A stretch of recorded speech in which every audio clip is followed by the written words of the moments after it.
السلام عليكم ورحمة الله تعالى وبركاته. اليوم على بركة الله غادي نقدم لكم كيكة بالتفاح وبجوز الهند أو لا بالكوك كما نسميوه بالدارجة المغربية. المقادير كيف العادة مكتوبة على الشاشة، وهي كتكون من زوج ديال المراحل. المرحلة الأولى غادي نحضروا الكيك اللي كيتكون من زوج ديال البيضات. كنعملو زوج بيضات في اناء ونقوموا بالخلط ديال هاد البيض هذا.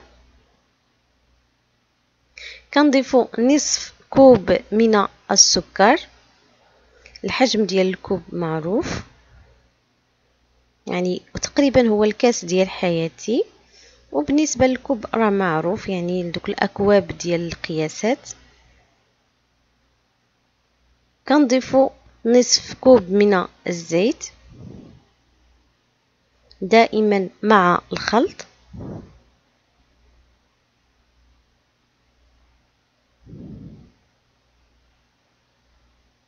كنضيفوا نصف كوب من الحليب،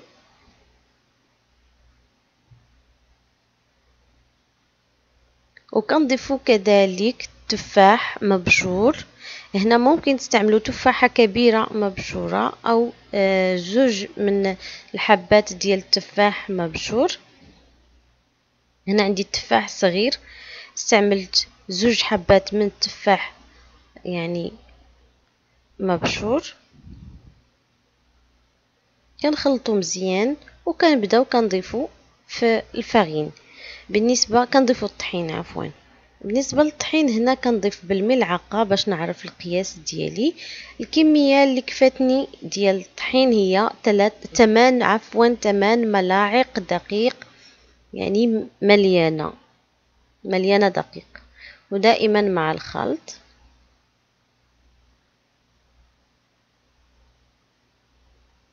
كنبداو نضيفو الدقيق حتى كنحصلوا على واحد الخليط اللي هو كتيف واحد شويه ثقيل كما غادي يبان لكم.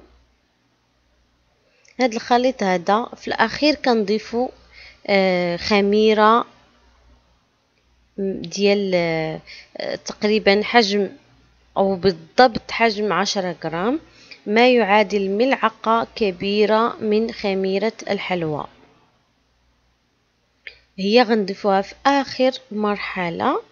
من بعد كناخدو واحد الاناء اللي غادي يدخل الفرن. ممكن انكم يعني تدهنوه بالزيت والزبده وتعملوا دقيق، او لا تعملوا فقط الزيت والورق الغذائي او الزبده والورق الغذائي. هنا غادي نضيف الخميره كما قلت لكم، هي اخر مرحله غادي نضيف، وغادي نبدا نحرك هاد الخميره هادي بواحد العود اللي هو ديال الخشب. بعد ما نحصلوا على يعني الخميره تدخل في العجين، كنفرغوا هذا الخليط في واحد الاناء اللي غيدخل الفرن كما قلت لكم. هنا فرشت يعني القاع ديال هذا الاناء بواحد الورق غذائي، وغندخلوا الكيك للفرن مده ديال تقريبا ما بين 15 حتى ل 20 دقيقه، لحد ما يبان لكم انه بدا كيتحمر، يعني كيتحمر من الجناب وبداو النقاط حمراء في الفوق، يعني بدا هو نفسه كيتحمر. ها الخليط كما كيبان لكم هو ثقيل واحد شويه.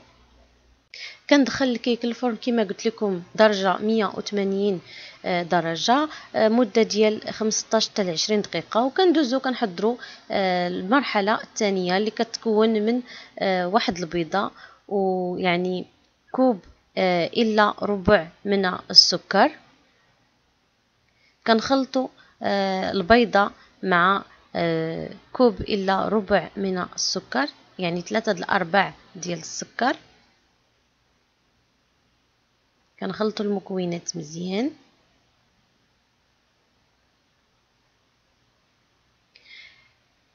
كنضيفوا لهم جوج ديال الاكواب من جوز الهند.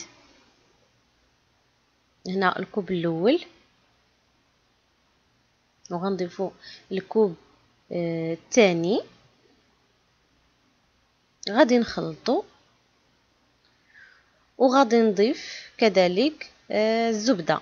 بالنسبة للزبدة الوصفة الأصلية فيها 3/4 من الزبدة، يعني 3/4 ديال الكوب من الزبدة. هنا أنا استعملت أقل من هاد الكمية هادي، تقريبا قولوا نصف كوب تقريبا استعملته. الخليط كيكون بهذا الشكل هذا، ما كيكونش يعني جاري ولا يعني خفيف، هكذا كيكون ثقيل. هنا انتبهوا الكيك اللي عملنا في الفران، يعني بمجرد ما كيبدا يعني كيحمر ما بين كما قلت لكم، هذا هو الشكل ديالو. بعد ما فوت واحد 16 دقيقة هذا هو الشكل ديالو. بطبيعة الحال هو غادي يكون مازال طريف للداخل، يعني مازال ما طابش، وإنما غادي نعملو له طبقة من الخليط الثاني اللي حنا عملنا. كنعملوه بهذه الطريقة هذه، كنبداو كنفرغوا فوقو هذا الخليط بشويه بشويه حتى كنغطيو الوجه كامل ديال الكيك.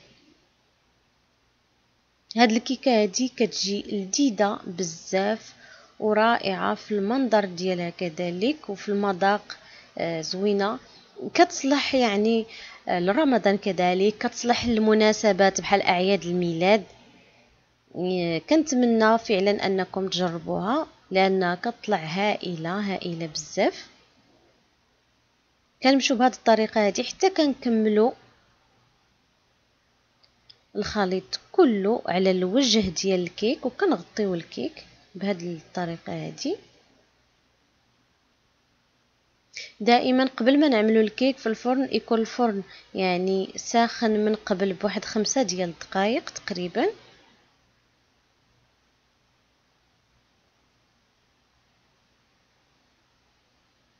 هنا غادي نرجعوا هذا غادي نرجعوا الكيك الفران.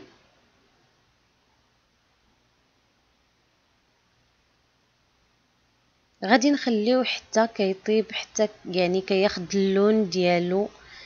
كنتما كتعرفوا الكيك وغادي تجربوه بواحد الكيردون بان راه طاب، تجربوه في يعني في الوسط ديال الكيك. كندخلوا المول ديالنا اولا القالب ديالنا الفران. هنا الكيكه راه باقا في الفران، بدات يعني كتحمر. هنا الكيكه رانا خرجتها.